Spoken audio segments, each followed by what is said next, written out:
Megan had always believed in treating people with kindness, no matter who they were. It was how she was raised: work hard, respect others, and never look down on anyone. For nearly 3 years, she had worked at Lancaster Grill, a small diner in Columbus, Ohio. It wasn't a glamorous job, but it paid the bills.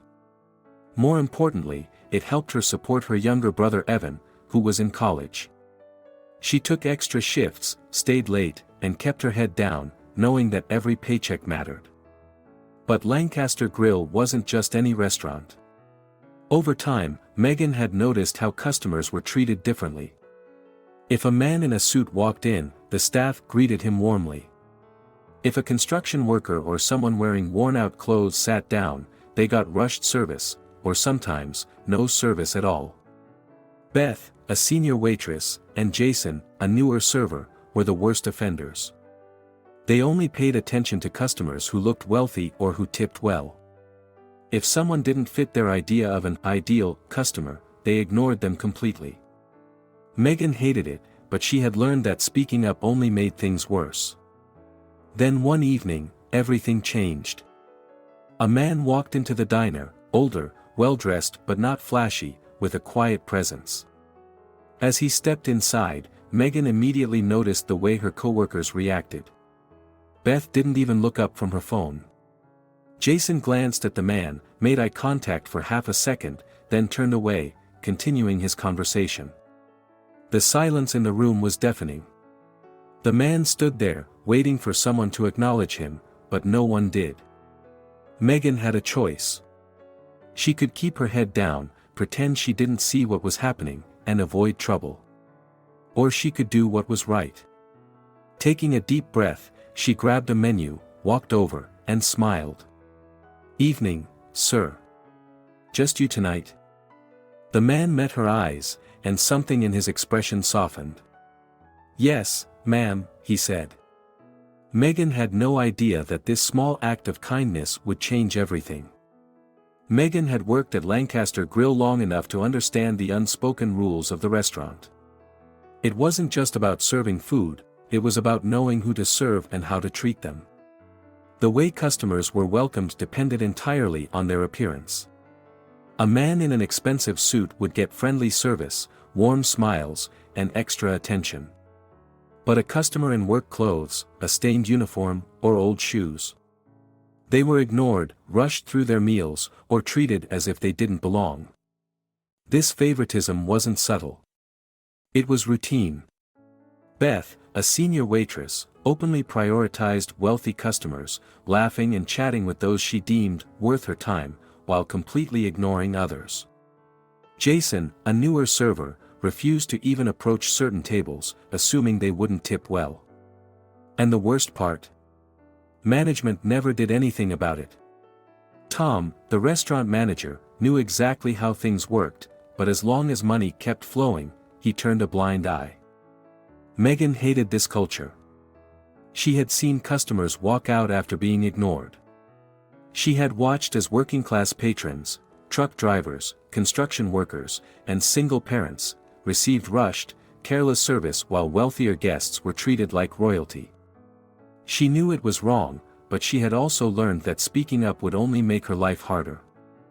A few months ago, she had casually pointed out that a table had been waiting too long while Beth stood at the counter scrolling through her phone. Beth had turned to her with a sharp look and said, "You don't get paid extra for being a saint, Megan." That was the moment Megan realized the truth: this wasn't just a few bad employees. It was the culture of Lancaster Grill. Either you went along with it, or you learned to stay quiet. But on that fateful night, when an older black man walked into the restaurant and was immediately ignored, Megan couldn't stay quiet anymore. She saw the hesitation in his stance, the brief moment of uncertainty in his eyes as he realized he wasn't welcome. She knew exactly what was expected of her. She was supposed to keep her head down like the others. But this time, she refused. Instead, she walked over with a menu in hand, smiled warmly, and said, "Evening, sir. Just you tonight?"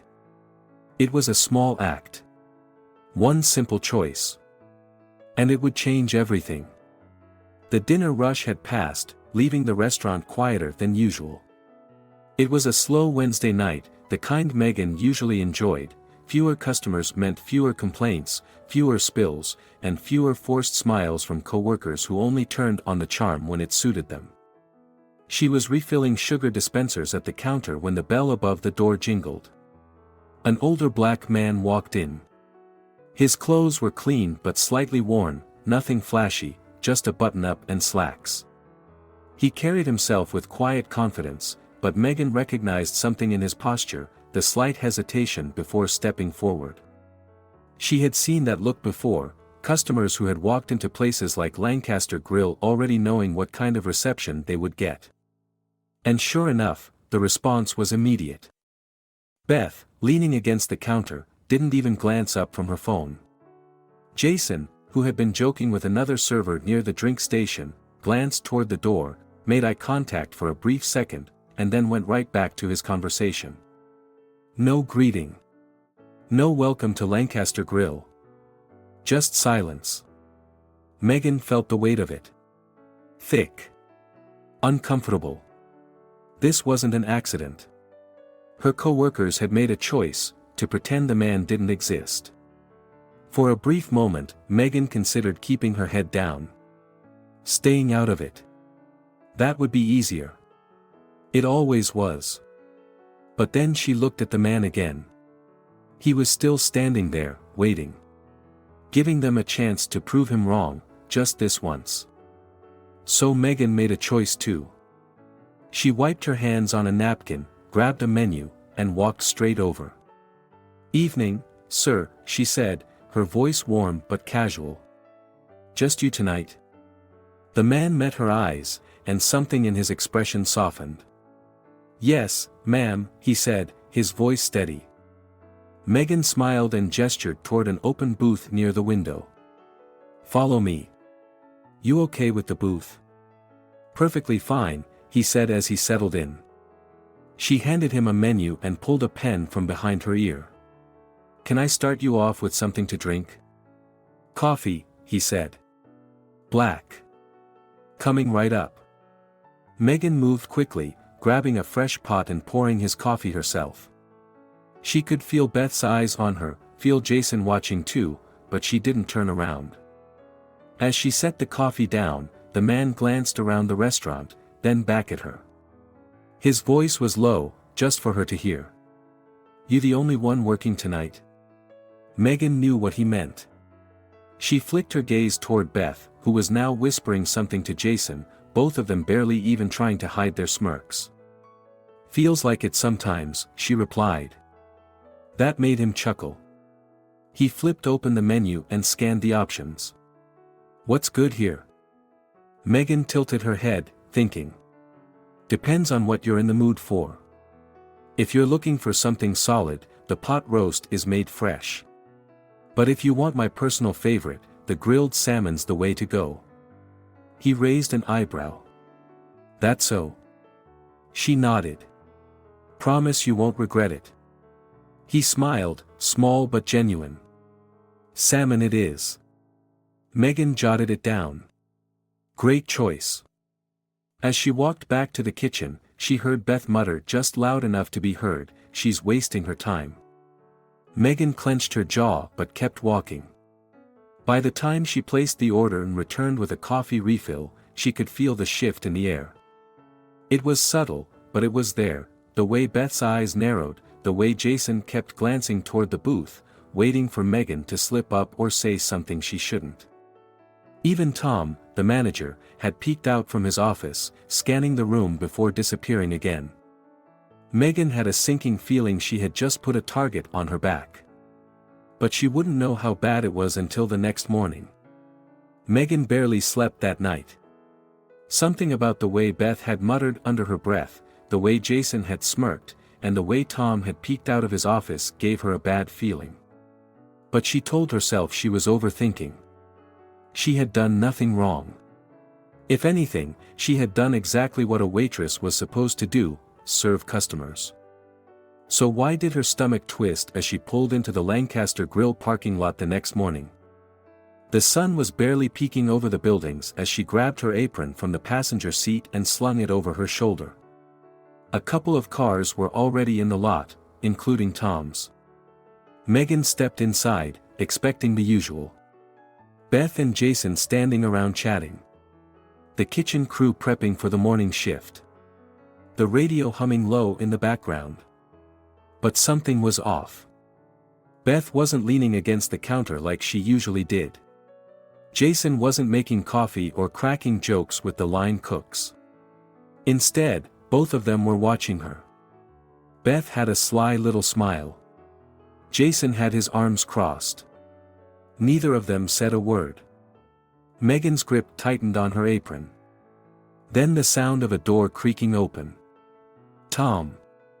He stood in the doorway of his office, looking at her like he had been waiting for her to walk through that door. "Megan," he said flatly. "Come with me." A cold pit settled in her stomach. She swallowed hard and followed him. The office was cramped, the desk cluttered with paperwork and old coffee stains. A file sat open in front of Tom, but he wasn't looking at it. Instead, he leaned back in his chair, let out a slow breath, and said, "We're letting you go." The words hit like a slap. Megan blinked. Her mind scrambled to make sense of what she had just heard. What? Tom's expression didn't change. "It's not working out." Her heart pounded. "Not working out?" She let out a sharp, humorless laugh. "I've been here almost 3 years. I've never missed a shift. Never been late." Tom exhaled through his nose, already tired of the conversation. "It's a decision we've made." Megan knew what that meant. Her throat tightened. "This is because of last night, isn't it?" Tom didn't confirm it. He didn't have to. His silence was enough. Megan felt heat rise to her face. "So I get fired for doing my job?" Tom tapped his fingers against the desk. "You can collect your final paycheck next week." That was it. No warning. No explanation. Just out. Megan clenched her fists, but she knew there was no point in arguing. She untied her apron and set it on the chair. As she turned to leave, she hesitated at the door, forcing herself to look back at Tom. "You know this isn't right," she said, voice steady. Tom didn't even flinch. Megan shook her head and walked out. Beth was still standing near the counter when she stepped back into the main dining area, a knowing smirk on her face. Jason was pretending to wipe down a table, but he wasn't even trying to hide the satisfaction in his eyes. They had been waiting for this moment. Megan felt her face burn, not with embarrassment, but with anger. She wanted to say something. Wanted to call them out. Make a scene. Demand to know how they could be so heartless. But she didn't. She wouldn't give them the satisfaction. She lifted her chin, walked past them without a word, and pushed through the doors into the cold morning air. For the first time in 3 years, she had no job. No paycheck. No backup plan. She got into her car, slammed the door shut, and gripped the steering wheel so hard her knuckles turned white. Her breath came in short, sharp bursts. How was she going to pay rent? How was she going to help Evan with his groceries?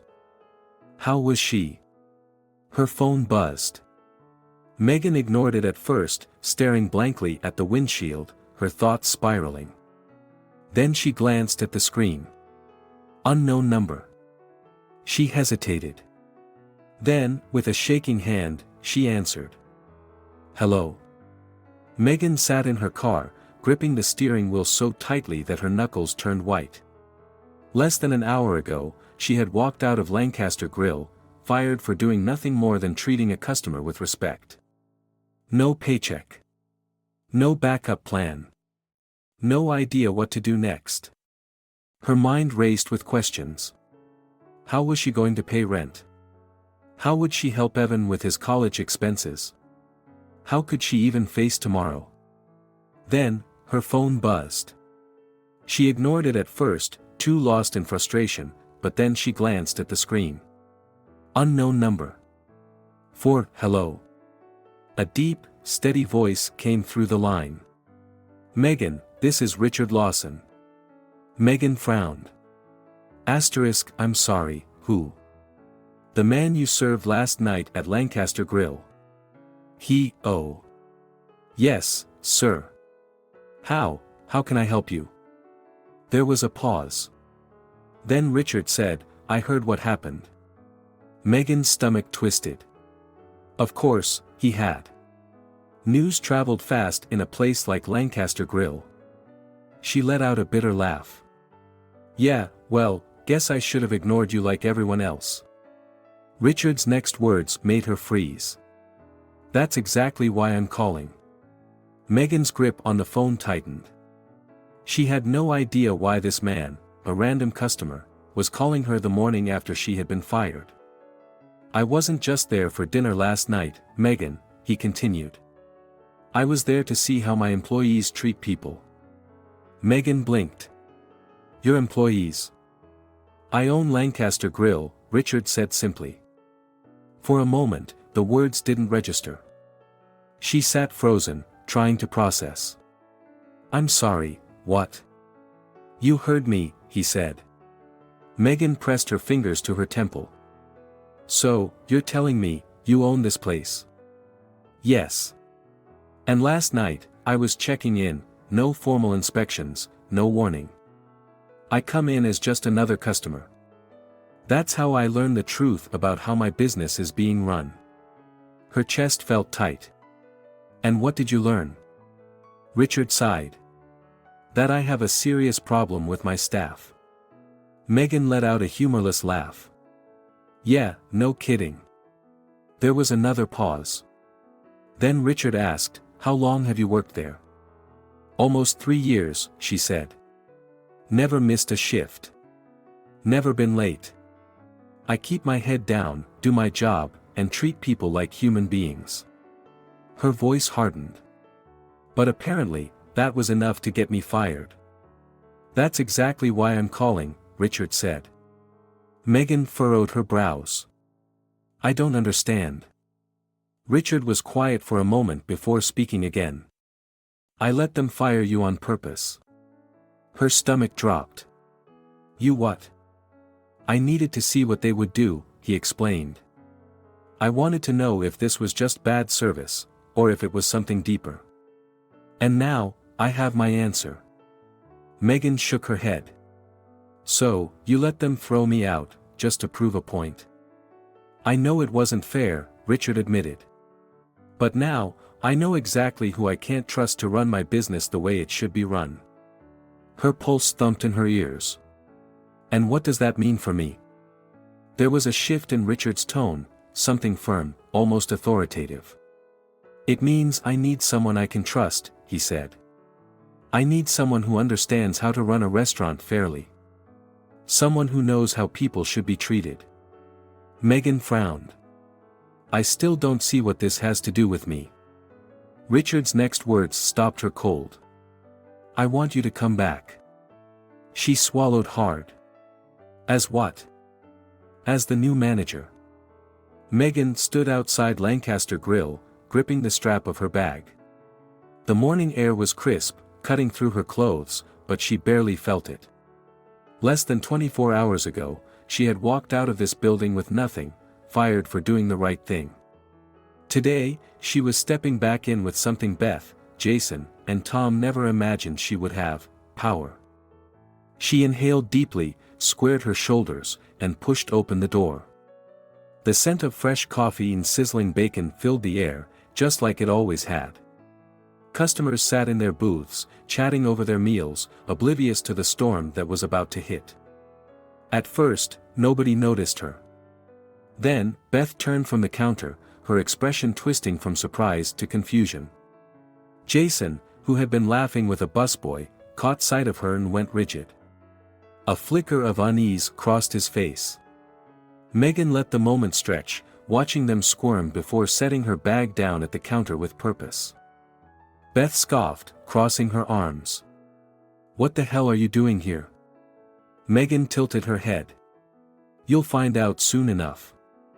Before Beth could respond, a door creaked open from the back. Tom stepped out, flipping through a stack of papers, already looking irritated. Beth, I need you to. Then he saw her. His body went stiff. His eyes darted from Beth to Jason, piecing together what was happening. Megan? You don't work here anymore. Megan smiled, but there was no warmth in it. Actually, she said, I do. Before Tom could react, another voice cut in. I believe I can clarify that. Every head in the room turned. Richard Lawson walked in, calm and composed, his hands tucked into the pockets of his tailored coat. His gaze swept across the restaurant before landing on Tom. Beth's face paled. Jason looked like he wanted to disappear. Richard's voice was steady, authoritative. As of this morning, Lancaster Grill has undergone some management changes. Effective immediately, Tom, your position is terminated. Beth gasped. Jason looked like he had been punched in the gut. Tom's face darkened. Wait a damn minute. No, Richard cut him off. I've already heard enough from you. Silence. Richard turned to the rest of the staff. Last night, I visited this restaurant as a regular customer, and what I witnessed was unacceptable. Some of you ignored me completely. Some of you made it clear that certain customers weren't worth your time. His expression hardened. That ends today. He gestured toward Megan. This woman was the only employee who treated me with respect, the only one who did her job the way it should be done. And as of today, she's your new manager. Beth's mouth fell open. Jason clenched his jaw. Megan finally let herself smile. She turned to face them. Well, she said lightly, this is awkward. Beth's eyes burned with fury. You can't be serious, she snapped at Richard. Oh, I'm very serious, he said. If you don't like it, you're free to leave. Jason, looking defiant, scoffed. This is bull. You're welcome to quit as well, Richard interrupted. Jason hesitated, weighing his options. Beth seethed but said nothing. They both knew walking out meant losing their paychecks. Megan took in the moment, the power shift. For the first time since she had walked into this restaurant 3 years ago, she felt something she had never been given before. Respect. She lifted her chin, eyes locked on Beth and Jason. Looks like we all have some adjusting to do. So let's get to work. Megan knew her first days as manager wouldn't be easy. Resistance was expected, and she welcomed it. Beth barely spoke to her unless absolutely necessary, her usual smirks replaced with tight-lipped silence. Jason sulked through every shift, making it painfully obvious that he was only staying because he had no better options. Other employees, those who had thrived under the restaurant's toxic culture, gritted their teeth and adjusted. Some didn't. A few walked out within the first week, slamming their aprons on the counter without a word. Megan didn't lose sleep over it. She wasn't here to be liked. She was here to make things right. She spent her first days observing. Who was actually doing the work? Who was resistant to change? Who just needed a push in the right direction? Slowly, things started shifting. The kitchen staff, who had always kept their heads down, began to speak up. Younger servers, once influenced by Beth and Jason, started watching Megan instead. They saw how she treated every customer with respect, how she set the standard without saying a word. One evening, as Megan wiped down the counter, Noah, a college kid working nights to pay for school, hesitated before speaking. So, you really got rid of Tom for that? His voice was cautious. Megan looked up. For what? For being a jackass to customers, Noah clarified. I mean, we all knew it happened. But I didn't think anyone actually cared. Megan set the rag down and met his eyes.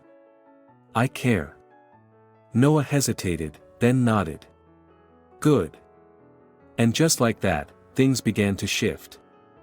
It wasn't immediate, but over time, the entire energy of Lancaster Grill changed. Customers who had been ignored in the past started coming in more often. They smiled when they saw Megan behind the counter. Regulars who had once kept their heads down now chatted freely, tipping more than before. Even some of the staff, those who had been skeptical at first, began to follow her lead. Change didn't happen overnight, but it was happening. And Megan? She wasn't just running a restaurant. She was rewriting its future. Megan stood behind the counter, watching as Lancaster Grill transformed into something she never thought possible. A month ago, this place had been a symbol of everything wrong with the service industry: favoritism, discrimination, and a toxic work culture where kindness was seen as weakness. Now, it was different. The tension that once filled the air had faded. Customers felt welcomed. Employees who once feared speaking up now had a voice. The restaurant, once run on exclusion, now thrived on fairness. She never expected to be here. A month ago, she was fired for doing the right thing. She had walked out of this very restaurant with nothing, no paycheck, no plan, no security. Now, she was running the place, setting the standards, and proving that decency still mattered. One afternoon, Richard Lawson walked in, scanning the room with a satisfied nod. "How's my investment doing?" he asked with a smirk. Megan exhaled, setting down the paperwork she had been reviewing. "I think we're in good shape." Richard glanced around. The restaurant was full, not just with customers, but with a renewed sense of respect and purpose. The energy had shifted. "Told you you'd be fine," he said. Megan smiled. "You didn't exactly give me a choice." Richard chuckled. "No, I didn't." Megan leaned against the counter, taking it all in. "It's funny," she admitted. "For the longest time, this job was just a paycheck. And now, it's something more." Richard's expression softened. "Funny how life works, huh?" She thought back to that morning, sitting in her car, terrified, thinking she had lost everything. But in reality, she had gained more than she ever imagined. Doing the right thing had cost her everything. But in the end, it gave her even more. And for the first time in 3 years, Megan felt something she had never felt before. Pride. Life often tests our values, especially when doing the right thing comes with risks. Megan's story is a powerful reminder that integrity is not always rewarded immediately, but it always leaves a lasting impact. She chose kindness when others chose indifference. She stood up for fairness even when it cost her everything. But in the end, those very values reshaped her future. For older generations who have witnessed life's ups and downs, this story reaffirms an important truth: character is the foundation of real success. Whether in workplaces, families, or communities, how we treat others defines us far more than our achievements. Kindness and fairness may not always bring instant rewards, but they create change, respect, and opportunities that go beyond what we imagine. Doing the right thing, even when no one is watching, is what truly matters. Because in the end, integrity wins.